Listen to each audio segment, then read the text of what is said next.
The other thing to help cool a greenhouse would be a misting system.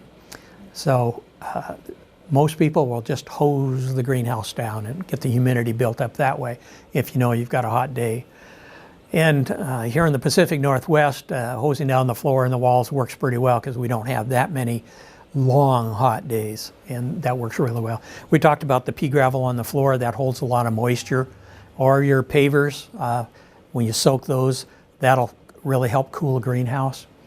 But a misting system really, you can set that up as an automatic system, so it'll mist the greenhouse whenever the temperature goes up or whenever the humidity drops, because you really want to watch the humidity level in the greenhouse as well and try and keep it above 40%. So that's one of the instruments you're going to want in your greenhouse. You know, you want your thermometer, you want your humidity. Talked about the misting system. I wanted to show you these little kits are readily available. It's a complete do-it-yourself, everything to do the misting, but it doesn't have any automation on it.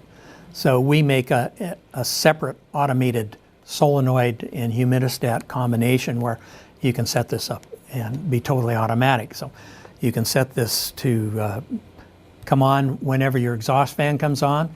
That way you'll be replacing the humidity in the greenhouse. Or you can just run this separately on a thermostat to come on whenever the temperature gets up to a certain point. The evaporation of this fine mist, as it evaporates, it just soaks up heat out of the air. And expect to be able to cool your greenhouse by 5 to 10 degrees, depending on what the relative humidity is. We don't very often get real high humidity in the Northwest, but in the Midwest and in the South, where the humidity is really high, these are not as effective. So the drier the climate, the more effective this is. There are also PVC systems using a 1/2-inch PVC pipe that you can build yourself. Generally, I recommend mounting these under the benches and soaking the pea gravel or soaking the floor and keeping the humidity level up that way. You can, if you have a high ceiling, high peak, you could mount this overhead, but you'd want it to come on for a very brief period of time so you're not drenching your plants. Yeah, on the big conservatories, you'll see on the summer days, most of them will have a high overhead system, and the mist comes on, but by the time it gets down to where the people are, it's already evaporated.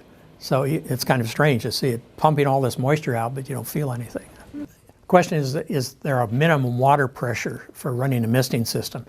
And there are garden irrigation misters that kind of put out a coarse mist that'll run at about 20, 30 psi, pounds per square inch. But to get the fine mist, you need 80 psi. And if you want fog that evaporates as it comes down, you need to get up probably 200 to 800 psi. The commercial systems run in stainless steel tubes at 1,000 psi. So, and that requires a special pump to keep the pressure up like that. In the hobby systems, I think what we have available is about 180 psi. So that'll do a pretty good job. Now, not all of these systems are designed for high pressure.